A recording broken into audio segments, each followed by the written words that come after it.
I wish I could do that. Yeah. Oh, did you see? We're gonna talk about the voicemail that we got in Spadenda. Yeah. We got a voicemail. Yeah. Yesterday. Nobody's here. Okay. What is it? Is that Cardi B? Yeah, she's all mad at like supporters on a boat. She's like, and she said that she was gonna call the FBI because they're not quarantining. Oh my God. I just can't. Good morning. Good morning, everybody. Hi, you guys. Good morning. I think we're sideways. Yeah.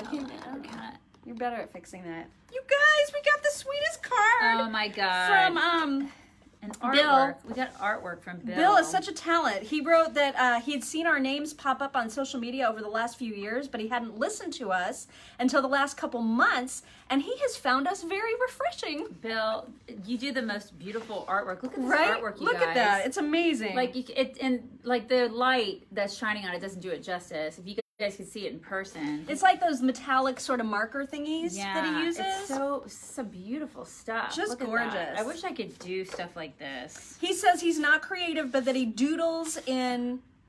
Bill, what does that say? Markings. You're kind of creative. Yeah.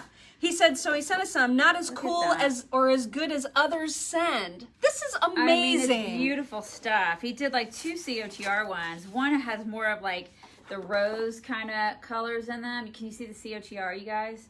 And then the other is like red. It has like red, white, and blue. So pretty. They're beautiful. Just beautiful. Bill says he's 73 years old and the direction that we are going breaks his heart. Stay the course. Love you. We're staying the course. I just can't, you guys. We're staying the course. We love you. Bill.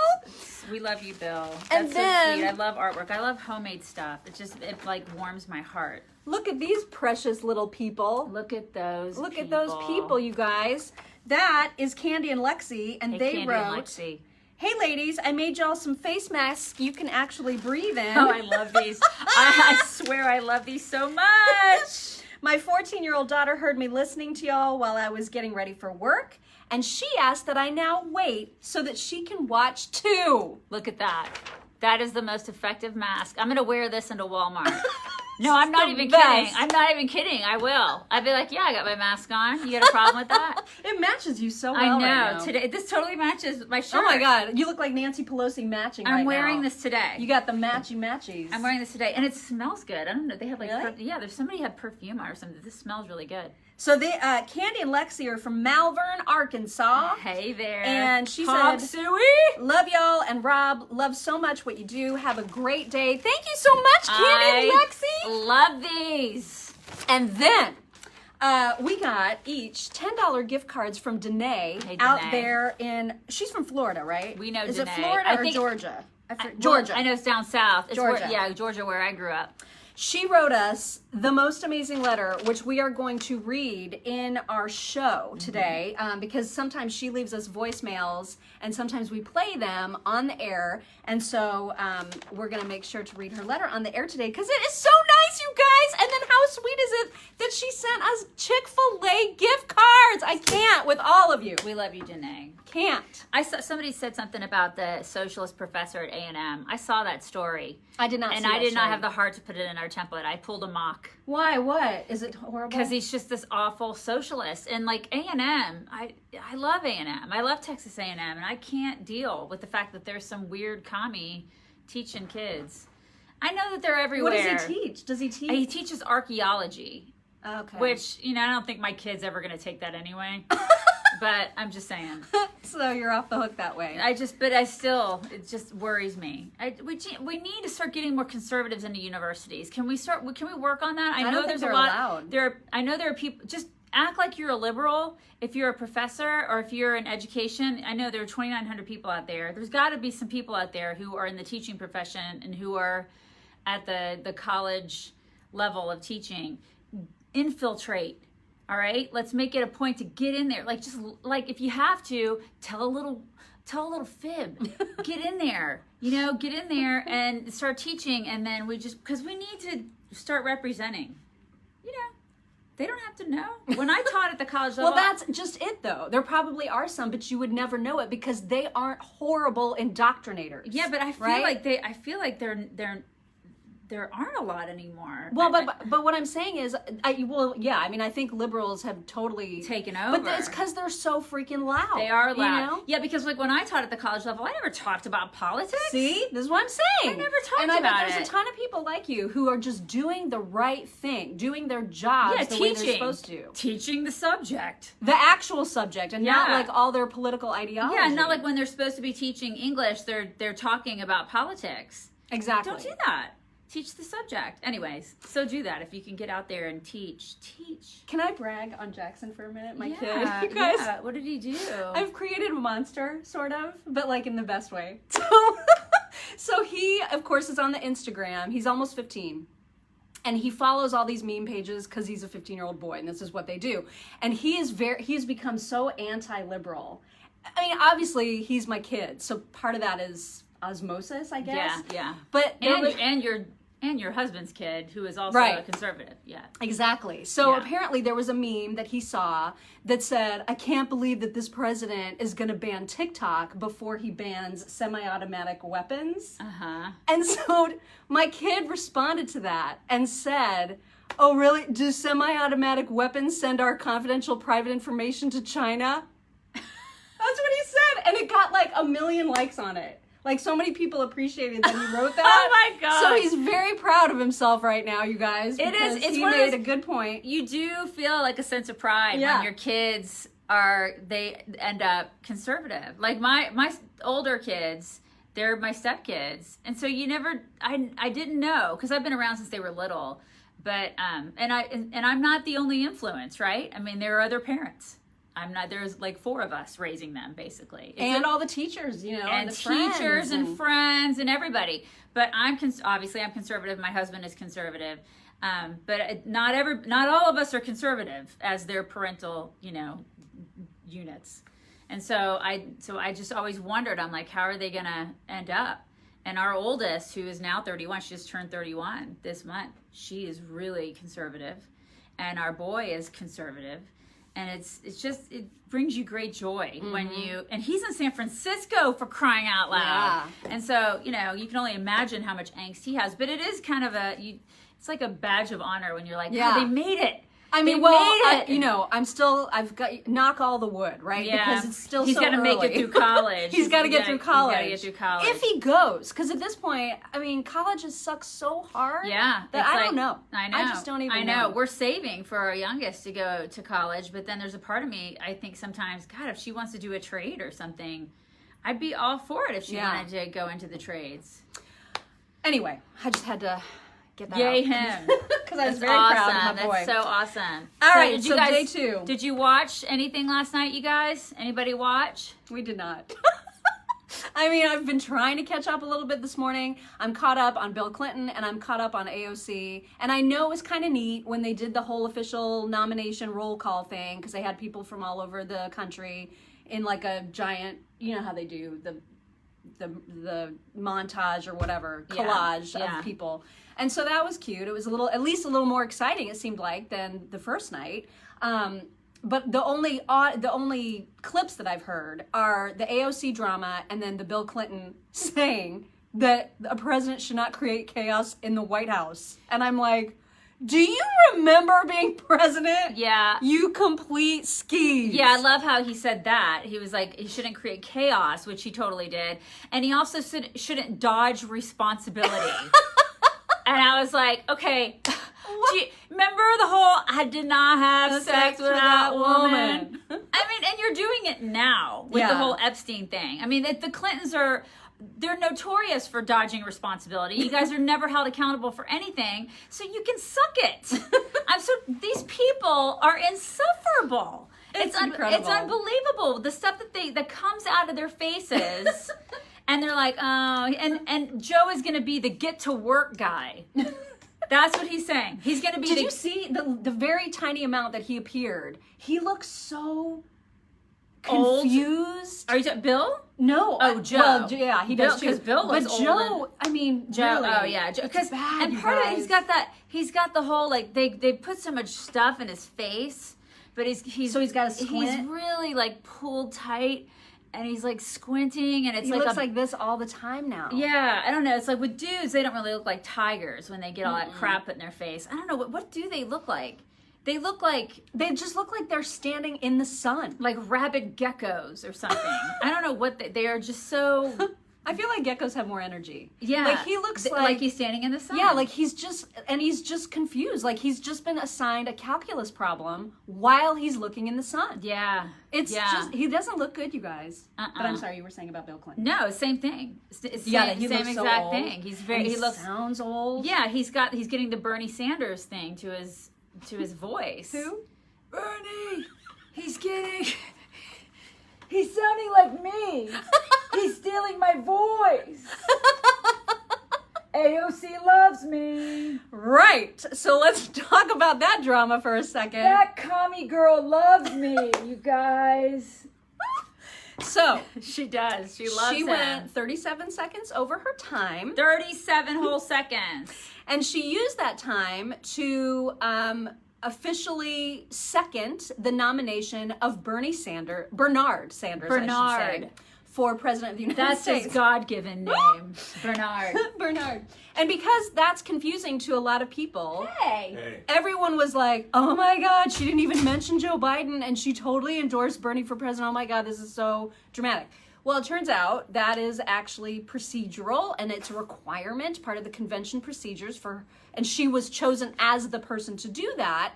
However, she is in a rage right now at NBC for the way that they characterized her 60 seconds. Isn't that rich? She's so mad at NBC. She's mad that NBC... Well, listen, first of all, she should have come out and said, this is the procedure, so she wouldn't confuse people, because a lot of people don't know what the procedure is. And she shouldn't have spent like a minute and 15 seconds of her minute 37 talking about xenophobia and social justice and all this other garbage. She should have said, hey, this is procedure. I have to do this, and so I'm doing this, blah. And she didn't do that. And so NBC basically said, This is how they said it first, right? So their first tweet said, in one of the shortest speeches of the DNC, Ocasio-Cortez did not endorse Joe Biden. And then they quoted her, I hereby second the nomination of Senator Bernard Sanders of Vermont for President of the United States. That's all they said, right? So the whole world exploded. And the whole world, okay, stop saying hello to him, because you're not paying attention to what we're saying. God dang. Wow. Wait, Rob, here. Wapow! We have to read that on the air. I sent you an email about it. It's really long. It's from Danae. It's so sweet. This is like an episode of Red Shoe Diaries. But you'll get through it. You'll get through it fast, I promise. It's great. And I sent you 2 audio clips. We have this. Listen, they're all basically in that post that she did this morning, right? Well, just those 2. No, I didn't even put Bill Clinton in there. You didn't put Bill in there? there? No, I only have It's AOC. on Daily Mail, right? Well, I sent him the Bill Sorry, Clinton. we're working. I'm sorry, you guys. I'm sorry. He's got it. I sent him everything he needs. We're good. It's just that I wrote you an email about that, and then I also sent. Oh, there's a voicemail that you have to play in Spedendum. Because there's a lady that's mad at us because we talked about nudity with Jason yesterday in Spedendum. It's gonna be great. We'll have to tell you guys about that before we'll tell you about sign that. off. Anyway, so then AOC loses her crap, right? The whole world explodes. Everybody's furious because how dare she go to the DNC and not endorse Joe Biden? I mean, what in the world is happening, right? Because people don't know. No. I don't know the procedural No, people stuff. don't know that. Because, I mean, she had a minute. You think to endorse Joe Biden, basically, is what we're thinking she's going to do. Right? Because this is like a dog and pony show. She doesn't do that. She's like, I endorse Bernard Sanders. He's not the dude, you idiot. So everybody's freaking out. Of course they're going to freak out. And NBC made it 10 times worse with their tweet. So then the freak out happened, and then they were like, oh, crap. So they wrote a clarification, and it says, editor's note and clarification, and it's in 2 parts. The first part says, this tweet should have included more detail on the nominating process. We have deleted the tweet to prevent its further spread, but it can be seen here for the record. And then they attached a screenshot. Then they wrote a second part, editor's note and clarification 2 of 2. Ocasio-Cortez was asked by the DNC to second Sanders' nomination. The nomination is a procedural requirement of the convention. She has previously endorsed Biden, and her speech was similar in length to other nominating speeches. So she went off. Yes, you she's guys. pissed. I mean, I find it really rich that she's pissed off at the media for, like, you know, misrepresenting who she is or putting out a lie. I mean, welcome to the party, pal. Right? Conservatives have been dealing with this for, I don't know, the past 10 years. But now it matters because it yeah. affects her. Oh, bless your heart, AOC. Bless your freaking heart. So she wrote a 3-part rage tweet. And the first one was, "This is completely unacceptable, disappointing, and appalling." I'm sorry, I can't do it without her AOC voice is my favorite. She went on. That's okay. The DNC shared the procedural purpose of my remarks to the media well in advance. And NBC knew what was going to happen and that it was routine. How does a headline that malicious and misleading happen with that prior knowledge? Wow. That was just the first one, you guys. That's my favorite. I can't. Okay. So then she said... Sorry, I'm crying. She said... What's a garbage disposal? How do vegetables grow? I don't know. What are farmers? Where does our food come from? Oh, the Trader Joe's? Ooh. She went on. Ugh. You waited several hours to correct your obvious and blatantly misleading tweet. It sparked an enormous amount of hatred and vitriol, and now the misinfo you created is circulating on other networks. All to generate hate clicks from a pre-recorded routine procedural motion. That's exactly how she said it. Hate clicks. Hashtag hate clicks. So now she's sending them a threat. Not a threat, but she's basically, what are you going to do? Put them up. Put them up. That's what she's doing. I cannot with her. She's now the cowardly lion. So she said, so NBC, how are you going to fix the incredible amount of damage and misinformation that you are now responsible for? It's incredible, the amount of damage. It's incredible. She says, because a 1:15 a.m. tweet to slip under the radar after blowing up a totally false and divisive narrative across networks isn't it. That voice is hot. She's so mad, you guys. Oh my gosh. And I love it. She's just burning mad. I love it. Burning up mad. She could have so easily prevented this. Yeah, right? if she just didn't take a minute 37 and just talked about a bunch of BS, xenophobia, and all this other garbage SJW crap that nobody wants to hear. And she said, hey, here's the procedure. I have to do this procedural crap. And she explained to people what she was doing, but no. Yeah, she didn't do that. I mean, it could have literally been 8 words, right? Like, she could have been as required by convention procedure. Yeah. I second the nomination of Bernard Sanders. That's it. That's all she had to say. Exactly. And then it would have been clear. I'm required to do this. This is what I'm doing because it's required. Her fault. It's her fault. It was her fault. Now NBC is lame AF, obviously, and they're on their side. So now NBC is going to be like, "Oh, we're so sorry." Yeah, they're totally just going to lick. Her feet. They're totally gonna lick her feet. Yeah, because this is what they do. Yeah, and she's like, "You were so mean to me." Yeah, get in line. Get in line, lady. The media mischaracterized something. Oh that my you said. God, they did. What? The media did that? Oh my God, the media! I can't believe the media did that. The media would actually do that.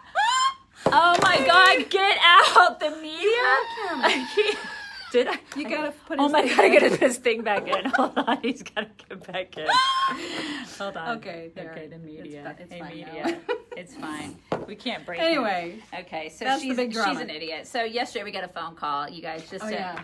Well, first back up and say what we gotta back what up. happened. So there's a guy that we work with here, Jason. He's there. They have the #1 afternoon show. Jason Hammer of the Hammer and Nigel show, and he does the last segment of our show with us every single day.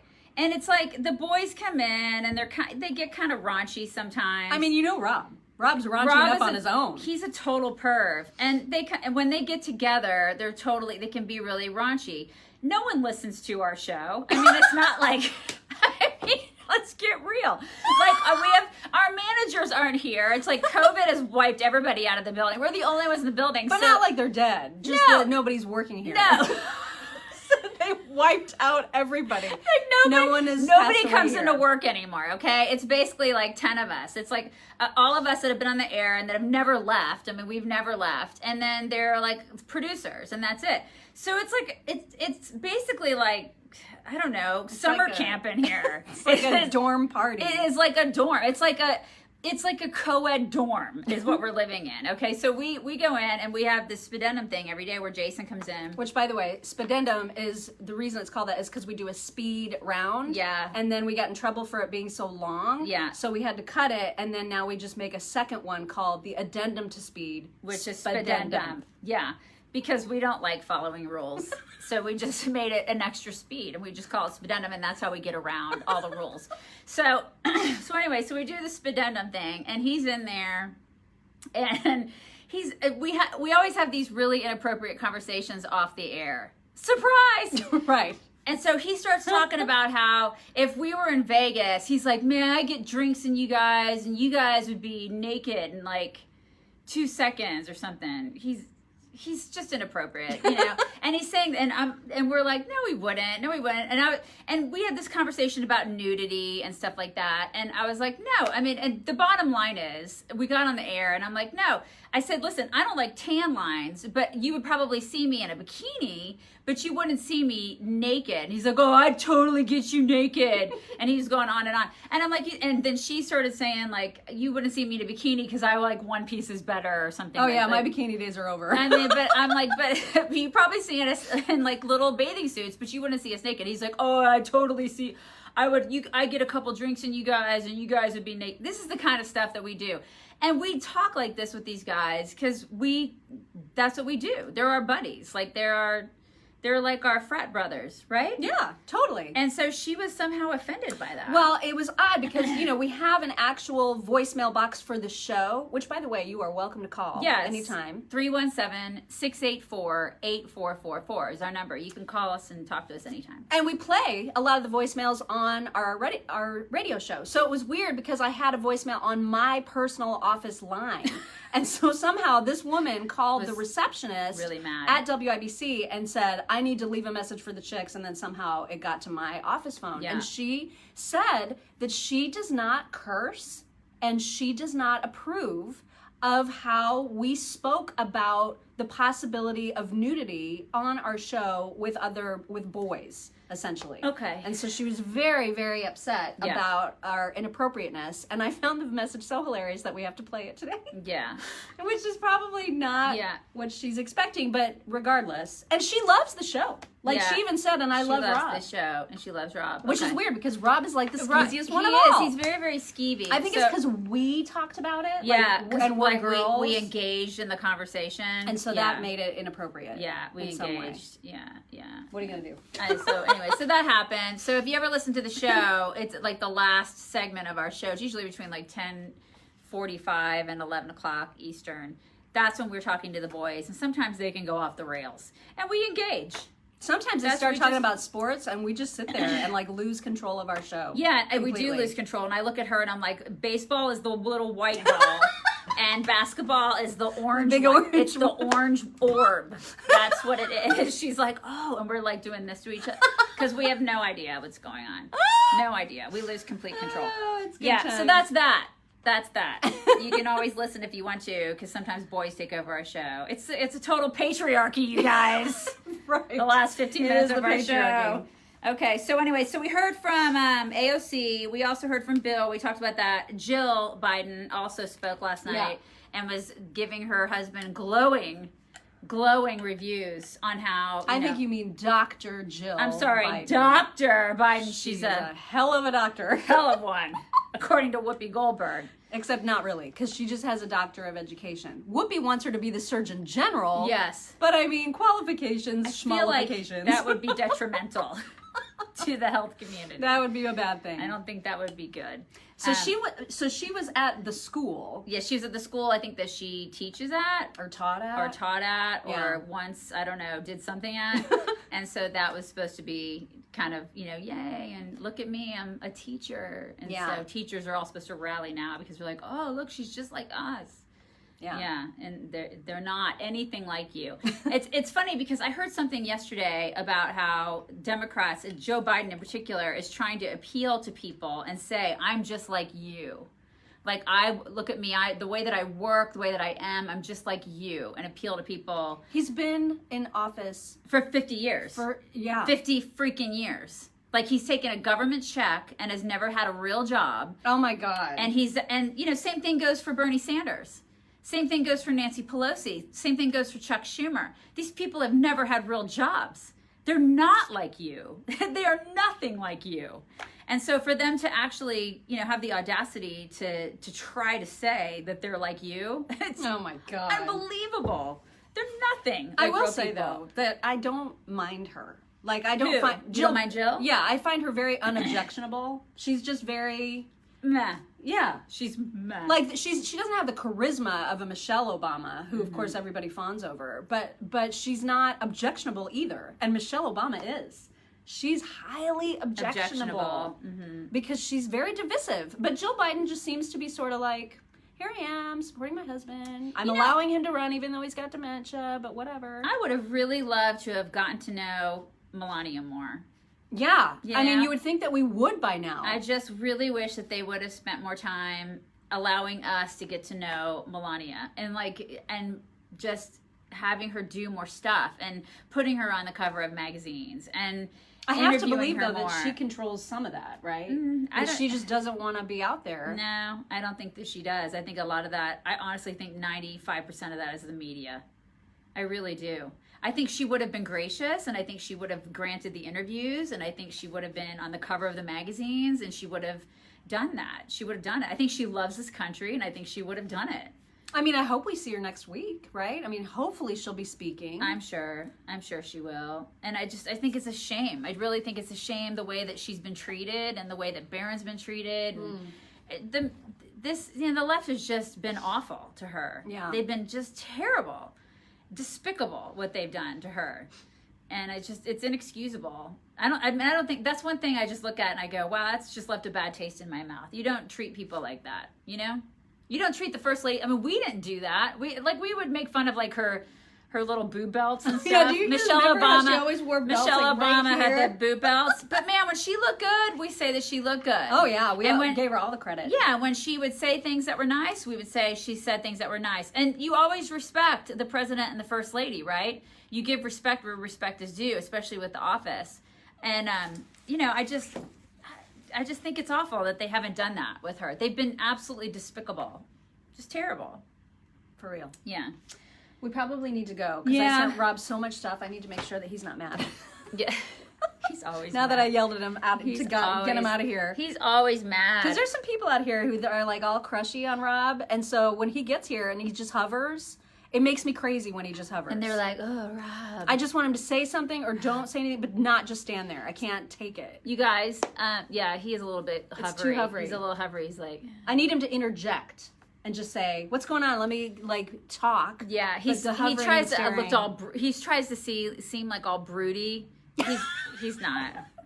He's not broody. I just associate that word with people that are so not like Rob. Yeah, isn't it funny? I know, he's just not broody at all, you guys. We know him, we work with him. He's like the farthest thing from broody.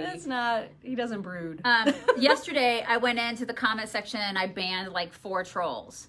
So I assume there's going to be more trolls there's always here today. Trolls, yeah. God, there are some trolls. So if you're out there and you're trolling right now, we'll get you. Oh, I'll find you. But if you're trolling well, if you troll well, then you might make the wall of shame. You never know. Mm-hmm. It's got to be really good, though. Yeah, we're going to go Liam Neeson on you is what we're going to do. We'll find you. You guys, if you haven't yet, could you subscribe to the Mock and Daisy show on YouTube? Because again... this could be the very last Facebook Live we do. We never know. We could be blocked by them at any given moment. It's true. And that is where we will move our daily videos if, in fact, we do get blocked. Because you can do YouTube Live things over there. So it's just a matter of time. Because we've been getting these weird dings on Facebook. Mm-hmm. And I keep saying, oh my God, it's like right before the election. It's really convenient how they keep dinging us for stupid crap. It's just a matter of time before they ban us, you guys. So it's the Mock and Daisy Show channel on YouTube. Yes. And also, we just recorded another episode of the Mock and Daisy Common Sense cast yesterday. That'll be coming out today. And that is about all the hullabaloo surrounding movies, right? Like Blazing Saddles getting a disclaimer ahead of it now. So we had a big conversation about that. Yeah. And a lot of the other movies that there's, what was the one? Flash Gordon. Yeah, we were talking about that and how there's a disclaimer with that. Oh my God. I don't even understand. So that's a thing. And then also don't forget that at the very top of our website, chicksontheright.com, there's a link to our store. And we have cute shirts and like other things out there that you can get. And I know a lot of people have gotten things, and I love it when you send pictures of like you wearing a COTR shirt. That's amazing. I love those. Yeah, totally. So don't forget that we have that. If you'd like to support us that way, that's always so sweet and appreciated. All of those things are helpful. Very, very helpful. Is there anything I'm forgetting? No. We're on Instagram and Twitter. And Parler. Yeah, you can follow us on Twitter, obviously, and Instagram at Chicks on Right. I run the Instagram. She runs the Twitter. I have not sought out a blue check mark on Instagram because I don't want to get shut down there. But we're blue check marked in all the other places. Yeah, I'm weird about getting us blue check marked on Instagram because I feel like if we fly under, we have a lot of people there. It's like almost 250,000. I think it's 230,000 on Instagram, but I don't want to get blue check marked. I'm weird about that because I'm afraid the minute that we do, we'll get shut down. Isn't that weird? Isn't that terrible? She just has a thing. It's a thing. I don't want to get blue check mark there. So I don't think we're gonna. But we are actually we're like authenticated or whatever on Parler and Twitter and here, of course. Yeah, but it's not going to stop us from getting blocked anywhere. Plenty of checkmarked people are blocked every day. Yeah, did you guys see that they suspended Babylon Bee the other day for a while? That's they're stupid. back. But Isn't that dumb? Seriously, you're going to block a satire site? Yeah, this is the thing. They're on a rampage, and it's right before the election, and so it all makes sense, right? It's so dumb. It totally makes sense. Social media, and I wish there was a thing that we could turn that said, "Hey trolls." Hey trolls. Well, there's this. How's that? There you go. Is that good? There you go. Okay. Anyways, you guys bring it in. Bring it in. It's hump day. You guys have a great day. Bye.